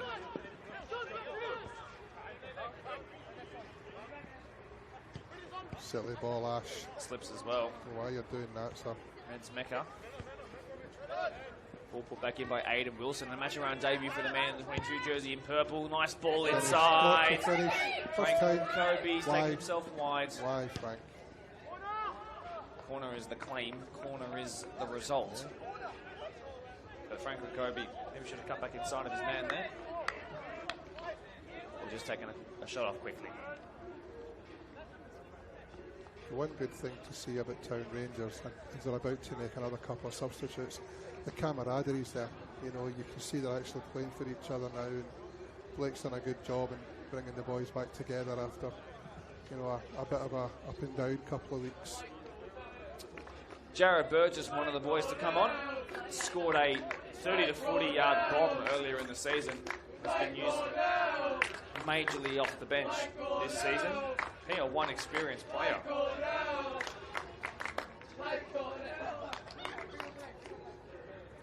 So what you're hearing, by the way, down below is a Town Rangers group of boys who are yelling out the name Blake Cordell. He's not going to come on because he is the substitute goalkeeper. Ball put in, cleared away. Recovered by Franklin Kobe. Scooping attempt at a pass, cleared away by Meds Mecca. Oh, and Melendra might have. I thought he hurt himself. I did just think he slipped. Luckily, I thought we were about to lose the man getting 3 points next to his name tonight. Griffin hasn't put a foot wrong all day. Here is Rudea Achaya. Still persevering on though. Alumi, two subs combining here. Advantage play, Kiana Woods. Griffin. Or Griffith, I should say, forgive me. Still Griffith. Oh, beautiful reverse pass! How good is this right back? How good is this Town Rangers team? This young right back is a bit of a player. He's a bit of a player. He'll cause a lot of different problems. I thought the chance was away when he cut inside, but that pass was slide rule. Look at this on replay. Weaker left foot. And the finish is simple for a man who now, to his name, has 4 against his old club. Ooh. Don't think he'll be welcome back at Colby Park anytime soon, Matt. Well, not many people are welcome at Colby in the first place. And now certainly, I think as well as he makes his absence on the pitch. Young number 2 is going off. A well-deserved round of applause. Town Rangers replacing ballers with ballers. Jared Burgess on. I would imagine the other one to either be Tarkan Chalai or Jeremy Zapata Lizano. I think it will be the latter. What a footballer's name that is. Jeremy Zapata Lizano. I know I played a lot of attention on the right back's pass, and yes, Melendra's finish was good, but that's his 4th goal. That is disgustingly good. He becomes the 3rd ever and first ever PL2 player, but 3rd ever player to score a poker in a match of the round game. He becomes the equal 2nd top goal scorer in a match of the round game behind Lockie Nixon, who for Polonia last year against Newbury, before they were what they are now, scored 5. A goal, a brace, a hat-trick, a poker. What do you call 5? Too many. 5 goals. 5 goals. Well, Lockie Nixon's record will stay intact because, of course, well, at least for the time being, Melenja's actually still on the pitch, it seems, on that far side. Here he is, the man of the match, without a shadow of a doubt. It was a brilliant run across the defence. Yeah. And the number 10. Took the line of sight out the defender. Good finish. Goalkeeper really did no chance. It is absolutely crazy that in one match, in 76 minutes less, he has actually gone above his entire season's goal tally last year against his old club. In one game, yeah. That's frightening what a bit of confidence and form and belief can do for you. No, that's when you know you're up for a game. You know, he's obviously been up for this game and got pressure on Puffett there. Well, you might have expected the first game between these two to render a performance like that, but it seems that he was really up for the second one. He likes the cameras. You have to wonder, though, whether or not he would have had the 4 goals if Escalinen hadn't been off. Well, he wouldn't have been allowed to make the run that he made across the defenders. If you go back and watch that goal on replay, he would not have been allowed to make it. And here comes another potentially.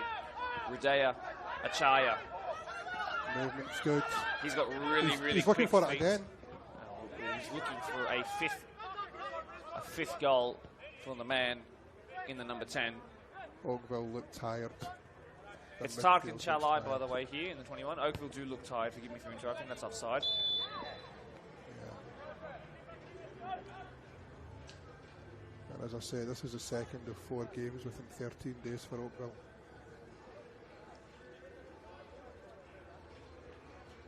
Well, I only know that Will Narloose is on the pitch because of his incredibly good leg tap.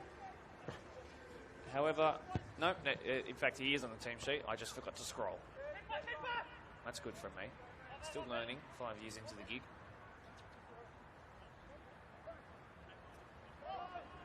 See you later, says Kyle Puffett. Nice touch there by Will Narloose. Will Narloose off the bench with full pace in his legs. Great challenge once again. He's helped to his feet there. He slowed down there. If he'd actually had a little bit burst of pace, he'd have started going anywhere. Ashley, he left a foot in there. Still 10 minutes left to go in this one.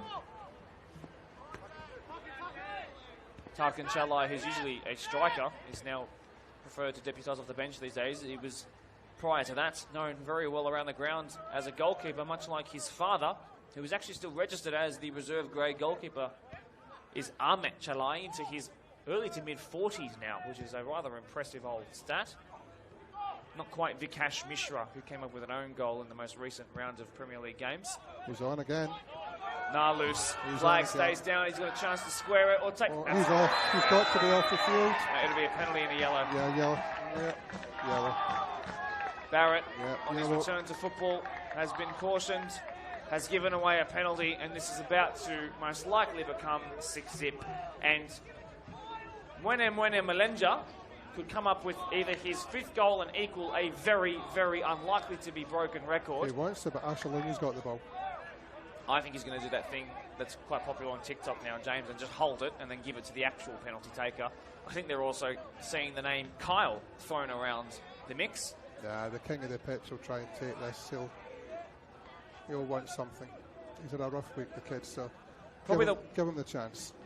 Probably the worst day for Oakville last year was a 7-3 loss to Newbury. A 10-goal game. I think this is worse. Obviously, there's reasons for it.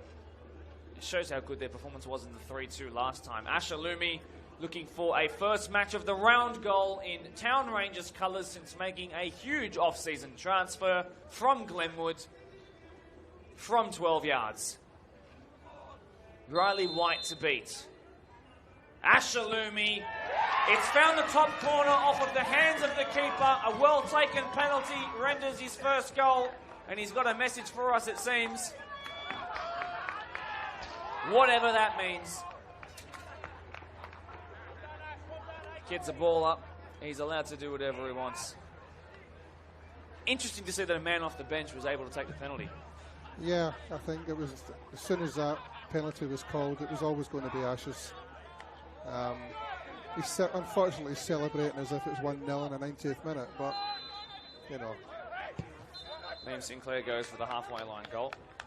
Players were offside.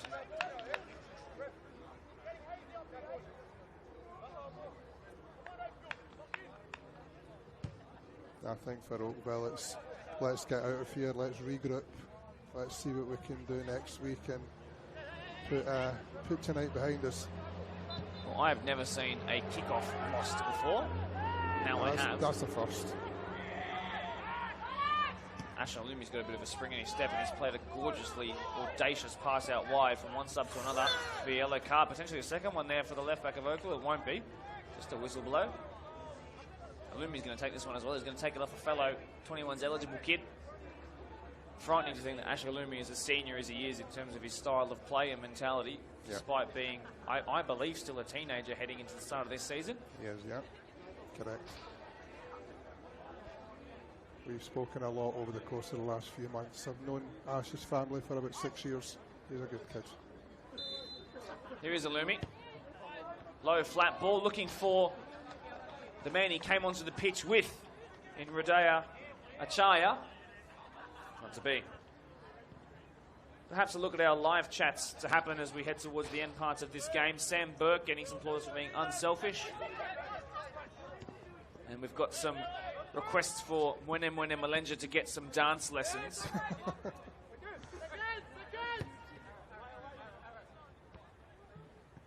Chance for Liam Sinclair, who can do it on his own. Some free kick. He wins. That's the first time I think Oakville have sprung about 6 or 7 passes together in this half.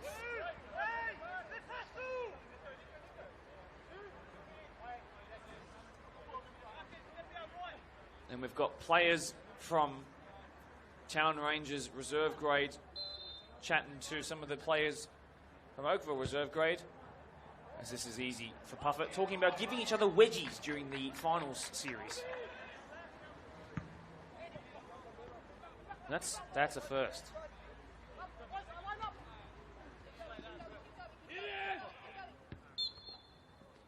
Well reffed there, if you have ears. You could hear how Kiana Woods managed that one. Balancing, playing for Sydney Olympics senior space. Yeah, she's a good girl, okay. With refereeing as well. No nonsense centre back, let me tell you. No nonsense. Absolutely, you've picked it perfect there.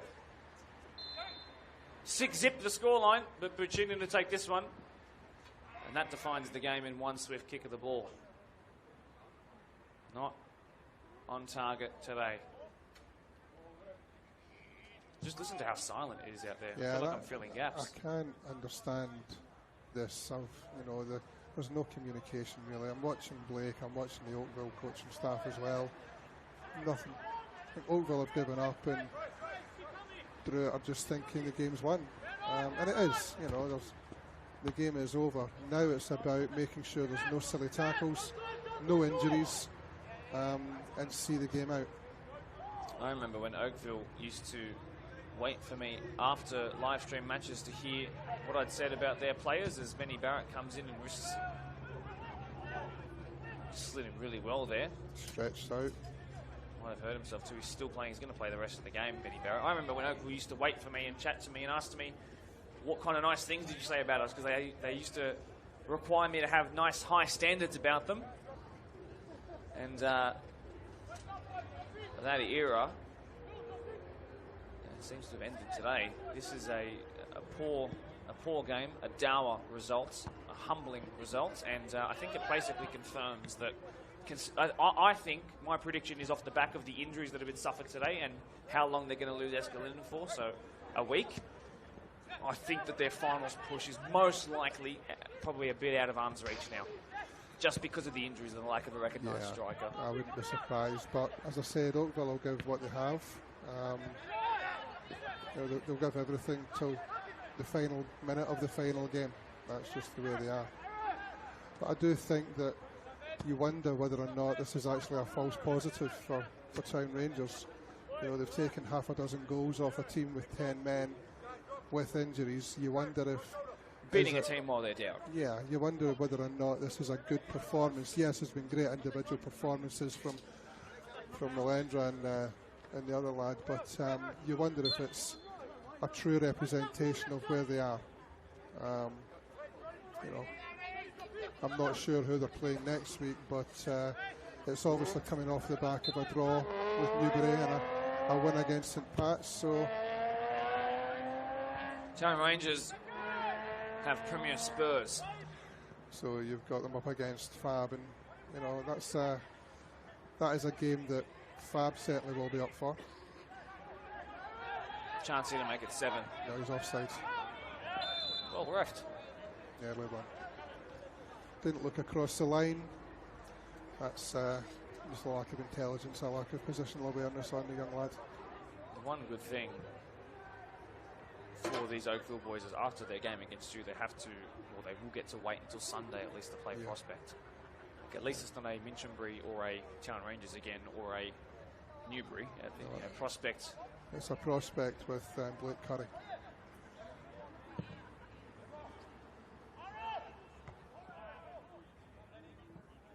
I actually forgot that Mount Druitt had 2 central defenders on the field.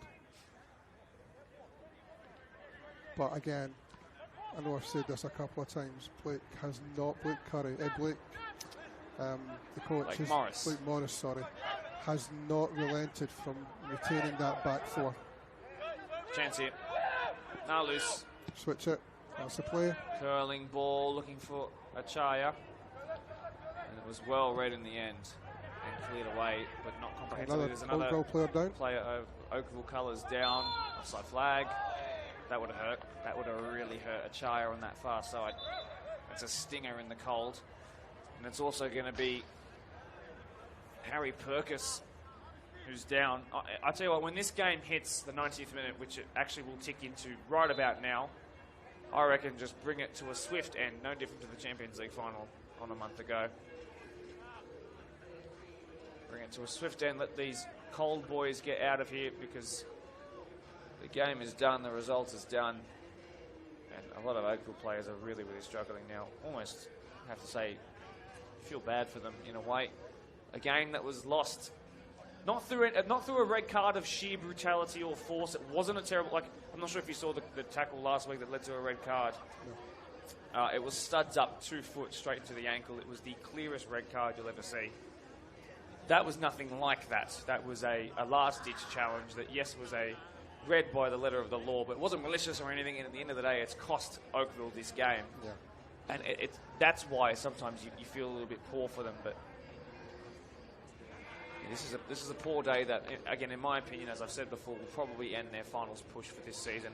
And I reckon this is a season now. I asked them this on the podcast, hey, chuck your best players in reserve grade and try and do what you did again last year, which was win the reserve grade grand final with a pretty positive mix of resis and firsts. Why not? Why not? Try and salvage something from the season. I don't think there's anything wrong with that. Don't know if you noticed there, but during that time, Melendra was doing somersaults in front of the Mount Druitt bench. He was. That's. I'm surprised. The Oakville of old would have really not liked that. Yeah. But the Oakville of 90 minutes into this one just want to get out of here as quick as possible. Yeah, there's still a few minutes left. You know, if he gets the ball, I'd like to see him at a 50-50. The 2 number 10s are having a little hug here, but Benny Barrett's out of position. Jared Burgess. Jared Burgess has never scored a match of the round goal, and now he has. Magnificent 7 for Town Rangers. It's a damning day for one, and it's a rather fun night for the other. Lovely direct run at goal. Lovely Trivella finish from Jared Burgess, who's come up with a couple of handy ones across both grades this year. Featured on the podcast and said they wanted to humble themselves, and tonight they've done the humbling themselves. Clean finish, hey? Good ball, good finish. Took it well. You know, he spoke about that during the interview, and you know, good luck to him. Good goal. Spoke really well as well, completely changed the dynamic. And you know what, considering how humble they were in that moment, and what this game now looks like as Alumi picks up a clear yellow card for intervening in a quick restart, they look a whole lot scarier with that podcast interview and now coming out here and doing this. Again, I think that you have to look at the situation. Yes, they've played well, they've moved the ball well, they've used the space well. You know, maybe Malendra's done exceptionally well as, you know, in terms of the whole field, but you ask yourself, against a full-strength Oakville, would it be 7-0? Chance here for Oakville to do a Brazil-Germany. And still we go on, by the way. We're into now the 3.5 minute of added on time. Puffett's gone down. This is why I called for the game to finish. But you know what, though? We didn't have the game finish, and it resulted in another goal, which, again, could have huge ramifications in the title push this year. Well, Kiana will see out every possible minute. She won't call it. Asha Lumi pulled up about 5 minutes ago, just after the goal, and he's just went down again. So is John Malenja as well. Yeah, that's probably cramp. He's ran a lot, that kid. On we go. A giant throw to come in. In fact, not quite Rory Delap. Now that one's been sent upwards from the clearance, falling towards Mecca. Cleared away though. Radea, Achaya, really well controlled out of the sky. Big boot into Nalus. Well recovered there by Oakville. Yeah. Sliding challenge by Aidan Wilson. Don't think there's much left now. And Kiana's looking at her watch. We're about to touch on to 5 minutes being played. Puffets went down again. Well, it's yellow heaven on the Friday nights. We've seen big score lines like this before. And maybe it was caused, most likely it was caused by the numerical advantage that they had for some 79 minutes of this one. But tell you what, they were better for the first 11, and they were certainly better, and they made the most of their advantage. This is not one of those, hey, we play better with 10 men games. This was a Mwene John Malenja poker against his old club, a Franklin Kobe finish, an Ashalumi pen that, of course, the keeper got a head to, but it still went in because it's one of those damned days. And then, of course, Jared Burgess, a long-time match of the round servant with a goal to make it 7-zip. James, it's a frightening scoreline. Was it a frightening performance? Give you a verdict. No, I think it was a professional performance by a team that were ruthless in attack. They took the opportunities that they had, but you know, they've still got a long way to go, I think, if they want to not only maintain their position at the top of the ladder, but if they go up to Division 1, you know, they've got a long way to go to try and stay there. But solid professional performance against an Oakville team who, you know, were unfortunate with the red card, unfortunate with the injuries, but wasn't a true representation of the boys in purple. Obviously, they have to go and play Spurs now. Next weekend, due Town Rangers, which you would have to say the bookies were putting their odds on this, would be those wearing yellow, which is, hey, both of them. So there you go. I won't give my prediction on that. You would imagine Town Rangers will win that, which would keep them pretty solid. You would imagine so. But again, this is Division 2. Anything can happen. And then, of course, they have to play you, do Oakville, on midweek with no recognised striker, no, you know, yes, he's not the captain, but he might just be the player and coach, Nathan Escalinden. You know, your players, and you will be very aware of who is missing. This is not one of those competitions where players don't know other players. Everyone knows exactly who everyone is. How do you approach what is now a banana skin? I think we just have to maintain what we've been saying we're going to do in terms of being consistent, in terms of playing our style of football. You know, if we can take our style of football and embed it into Colby Park, hopefully we'll have a positive result. But as I say, Oakville are a tough physical team, and although they may have men down, they'll still come to us. We just have to be better on the night. You got a favourite for first place as a passing comment? Oh, I think this is, in terms of the club championship or the division? I'll go club championship. I think this is Newbury's to lose. I think Newbury Bulls is reserve grade are a very, very good squad. Their first grade are hot and cold. But I think Town Rangers, they've got a young team, they're beginning to gel. I would say it's Newbury's to lose, but Town Rangers are not going to be far away. But Park Lee, don't discount Park Lee, because the boys in magenta are coming. Always, never count out Park Lee. And don't forget about Prospect, who are sitting, of course, above them in 4th place right now, and Minchinbury, who, again, could have been the beneficiaries of a draw, or would have been the beneficiary of a draw here tonight. Newbury will have to do all of that without Manandeep for an unconfirmed amount of time, of course, off the back of a suspension, a straight red card he received. Not sure what it was for, not sure how long he's going to be out for, but Newbury will have to recover without him, but they're good enough to do it, of course.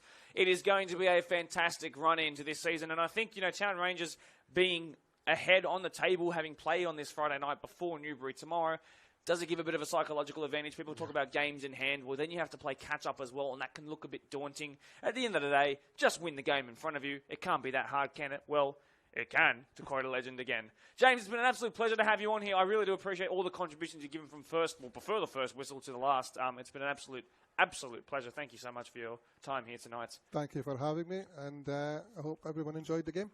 Congrats to Town Rangers. Thanks to all of you for tuning in, and we'll see you next time. Ciao.